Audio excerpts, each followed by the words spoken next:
বিশ্ব সংবাদে আপনাকে স্বাগত। শুরুতেই জানাবো হাতে পাওয়া সর্বশেষ আন্তর্জাতিক সংবাদের শিরোনাম, পরে বিস্তারিত। বাংলাদেশের সর্বশেষ গুরুত্বপূর্ণ আপডেট সংবাদে আপনাকে স্বাগত। শুরুতেই সংবাদ শিরোনাম, পরে বিস্তারিত। শুরুতেই জানিয়ে দিব, ছাত্র আন্দোলন সামলানোর ক্ষেত্রে ভুল হয়েছে, স্বীকার করলেন জয়। বাংলাদেশে ছাত্র আন্দোলন সামলানোর ক্ষেত্রে শেখ হাসিনা সরকারের ভুল হয়েছে বলে স্বীকার করেছেন সাবেক প্রধানমন্ত্রী শেখ হাসিনার ছেলে সজীব ওয়াজেদ জয়। আর যুক্তরাষ্ট্রের ওয়াশিংটন ডিসি থেকে একটি ভিডিও সাক্ষাৎকারে জয় ইন্ডিয়ান এক্সপ্রেসকে সব কথা বলেছেন।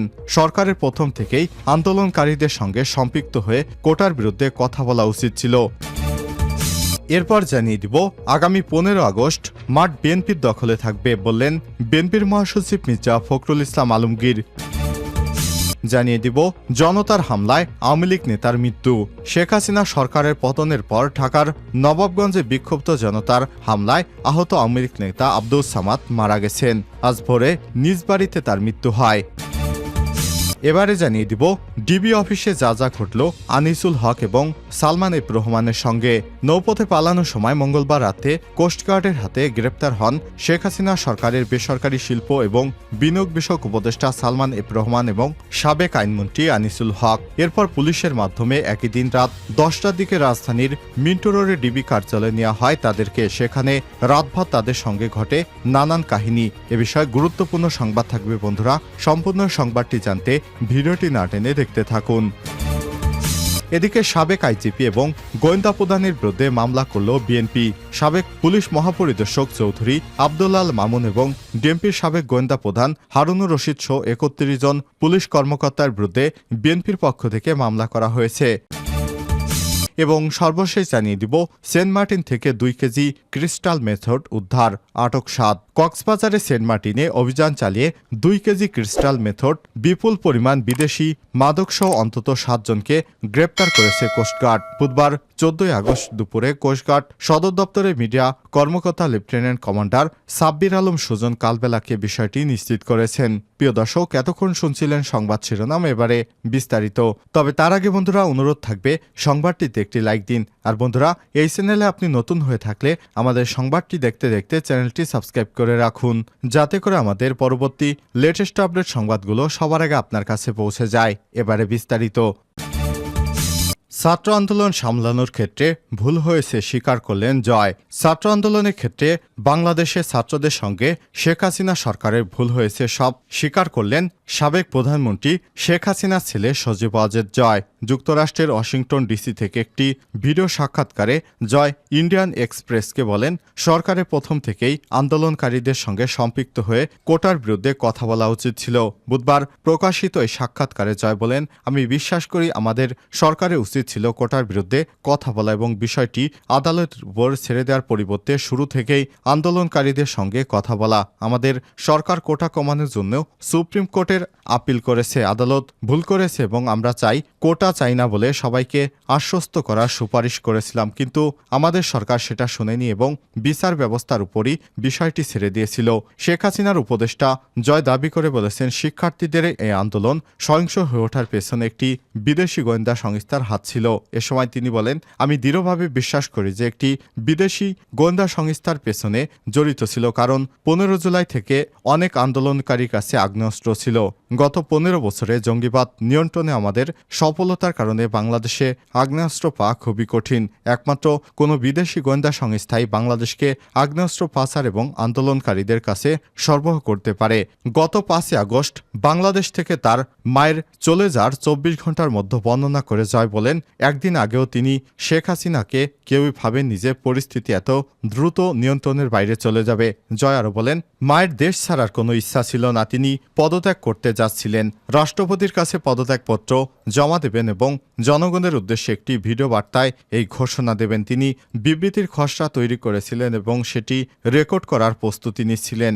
সবকিছু পরিকল্পিত ছিল। তিনি যখন রেকর্ডিং শুরু করতে যান তখন বিশেষ নিরাপত্তা বাহিনীর সদস্যরা বলেন, ম্যাম সময় নেই, আমাদের এখন যেতে হবে। শেখ হাসিনা দেশ ছাড়ার ব্যাপারে অনড় ছিলেন এবং তিনি তাকে রাজি করিয়েছিলেন দাবি করে জয় বলেন, বিশেষ নিরাপত্তা বাহিনী তাকে সামরিক বিমান ঘাঁটির মধ্যে একটি নিরাপদ স্থানে নিয়ে যায়। সেখানে একটি হেলিকপ্টার প্রস্তুত ছিল, কিন্তু তিনি যেতে চাননি। তখনই আমার খালা শেখ রেহানা আমাকে ডাকলেন। আমি মাকে বোঝালাম যে তোমার নিরাপত্তার জন্য তোমাকে চলে যেতে হবে। যদি এই জনতা তোমাকে খুঁজে পায়, কোথাও ধরে ফেলে এবং সেখানে গুলি চলে, তাহলে অনেক মানুষ মারা যাবে। হয় তোমাকে এই হত্যার জন্য দায় দেবে, কিংবা যদি তোমাকে ধরে ফেলে তাহলে মেরে ফেলবে। তাই সবচেয়ে ভালো হবে দেশ ছেড়ে চলে যাও। এবং আমি তাকে চলে যেতে রাজি করিয়েছি। ভারতের প্রতি তার বার্তা কি হবে জানতে চাইলে নয়াদিল্লিকে নেতৃত্ব নিয়ে বাংলাদেশের সংবিধান সমুন্নত রাখার আহ্বান জানিয়েছেন জয়। এ সময় তিনি বলেন, আমি আশা করব ভারত নিশ্চিত করবে যে 90 দিনের সাংবিধানিক সময়সীমার মধ্যে বাংলাদেশে নির্বাচন অনুষ্ঠিত হবে, অরাজকতা বন্ধ হবে এবং আওয়ামী লীগকে প্রচারণা এবং পুনর্গঠনের অনুমতি দেওয়া হবে। যদি এটা নিশ্চিত করা হয়, তাহলে এখনও নিশ্চিত যে আমরা নির্বাচনে জয়ী হব। আমরা এখনও সবচেয়ে বাংলাদেশের জনপ্রিয় দল। আগামী 15 আগস্ট মাঠ থাকবে বিএনপির দখলে, মির্জা ফখরুল। বিএনপির মহাসচিব মির্জা ফখরুল ইসলাম আলমগীর বলেছেন, আগামী 15 আগস্ট মাঠ বিএনপির দখলে থাকবে, তবে কোনোভাবে সহিংসতা এবং হিংসাত্মক কোনো কাজ করবে না বিএনপি। এ সময় তিনি বলেন, আওয়ামী লীগ উস্কানি দেওয়ার চেষ্টা করবে, কিন্তু বিএনপির নেতাকর্মীকে সতর্ক এবং সজাগ থাকতে হবে। বিএনপি একটু উদারপন্থী প্রগতিশীল দল। আমরা সাম্প্রদায়িক সম্প্রীতি শতভাগ নিশ্চিত করতে চাইছি। সংখ্যালঘুদের নিরাপত্তা আমাদের দলীয় নেতাকর্মীরা দেশব্যাপী নিরলসভাবে কাজ করে যাচ্ছে। বুধবার 14 আগস্ট দুপুর 12টায় ঠাকুরগাঁও থেকে রংপুরের পীরগঞ্জে বৈষম্যবিরোধী ছাত্র আন্দোলনে নিহত আবু সাইদের বাড়ি যাওয়ার পথে সৈয়দপুর জেলা বিএনপি আয়োজিত কর্মী সভায় প্রধান অতিথির বক্তব্যে তিনি সব কথা বলেন। দলীয় কার্যালয়ে অনুষ্ঠিত কর্মী সভায় সভাপতিত্ব করেন জেলা বিএনপির সভাপতি অধ্যক্ষ আব্দুল গফুর সরকার। মির্জা ফখরুল বলেন, খুনি হাসিনার দল আওয়ামী লীগ হিন্দুদের ব্যানার ব্যবহার করতে চাইছে। ইতিমধ্যে শেখ হাসিনা সহ তাদের দলের নেতাকর্মীদের বিরুদ্ধে খুনের মামলা হয়েছে। তবে বিএনপির কোনো নেতাকর্মী কোনো দখলবাজি, চাঁদাবাজি বা সন্ত্রাসী কোনো কর্মকাণ্ডে অংশ নিলে দল এবং এর দায়ভার গ্রহণ করবে না। বর্তমান অন্তর্বর্তীকালীন সরকারকে পুরোদমে সহযোগিতা করতে হবে।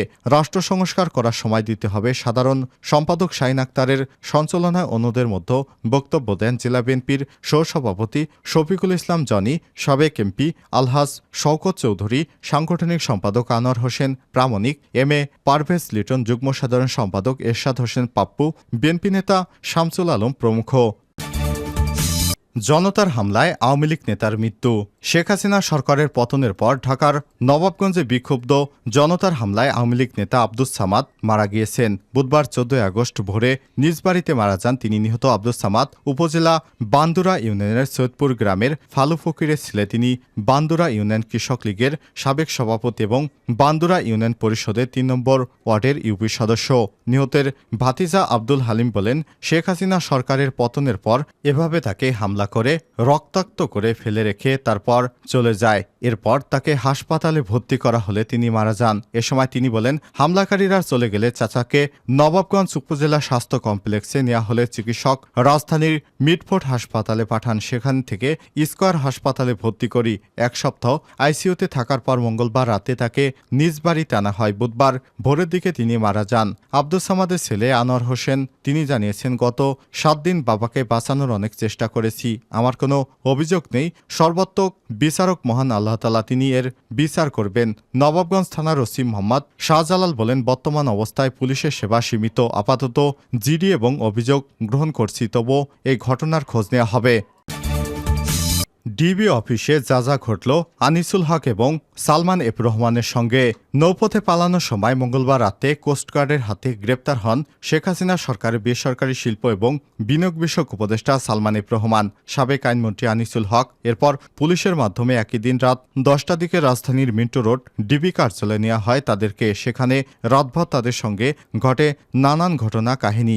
জানা গেছে, রাতভর ডিবি অফিসের হাজতখানায় ছিলেন সালমান এফ রহমান এবং আনিসুল হক। ছিল না কোনো বিশেষ ব্যবস্থা। আসামিদের জন্য নির্ধারিত স্বাভাবিক খাবার খেতে দেওয়া হয় তাদের। এছাড়াও ভিআইপি আসামিদের ক্ষেত্রে মাঝে মাঝে বিশেষ ব্যবস্থা রাখা গোয়েন্দা পুলিশ।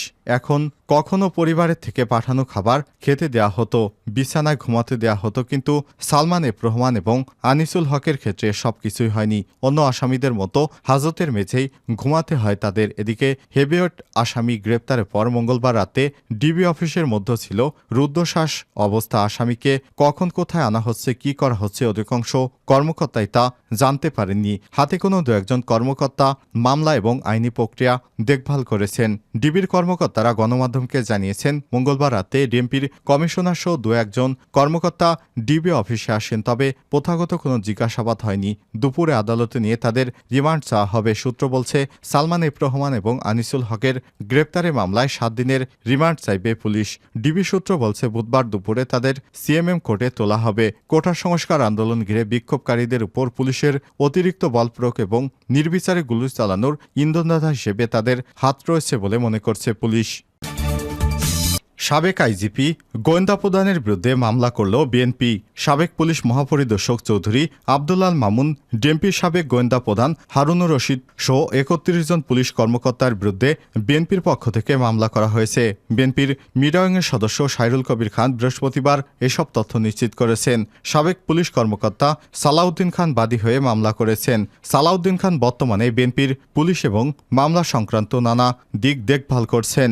ছাত্র জনতার আন্দোলন চলাকালে এবং 2 বছর আগে নয়াপল্টনে দলের কেন্দ্রীয় কার্যালয়ে পুলিশি অভিযানে নামে লুটপাট এবং ডাকাতির অভিযোগ করা হয়েছে। এতে পল্টন মডেল থানায় মামলা 2টি করা হয়েছে। অভিযোগসমূহ গ্রহণ করেছেন থানার ভারপ্রাপ্ত কর্মকর্তা সেন্টু মিয়া। এ সময় তিনি সাংবাদিকদের বলেন, আপনারা জানেন 2009 সাল থেকে 2024 সাল পর্যন্ত পুলিশ অফিসারেরা অনেক মিথ্যা মামলা দিয়েছে, হয়রানি করেছে, আমাদেরকে গুম করেছে। সর্বশেষ 2022 সালে একটি ঘটনা আমরা দেখেছি। হারুনুর রশিদ, মেহেদি হাসান, বিপ্লব কুমার এরা আমাদের অফিসের দরজা ভেঙে ভেতরে প্রবেশ করে আমাদের অফিসের সব মালামাল নিয়ে গেছে। প্রায় 47 লক্ষ টাকার মালামাল ডাকাতি করেছে এরা, আর 3,50,000 টাকার মালামাল নষ্ট করেছে ডিবি, হারুন, বিপ্লব সহ অনেকেই। এ সংক্রান্ত একটা মামলার অভিযোগ আজকে আমরা এখানে এফআইআর জমা দিয়েছি। এবং তিনি বলেছেন, দ্বিতীয়টা 16 জুলাই। সেদিন ডিবির হারুন ও রশিদ, ডিএমপির মেহেদি হাসান, বিপ্লব কুমার দাস এরা অস্ত্র তৈরি করার হাতিয়ার সহ বিভিন্ন অবৈধ অস্ত্র, গোলাবারুদ নিয়ে আমাদের কার্যালয়ে দলের জ্যেষ্ঠ যুগ্ম মহাসচিব রুহুল কবির রিজভী আহমেদকে কক্ষে রাখে এবং তৃতীয়তলায় অবৈধ বোমা রাখে।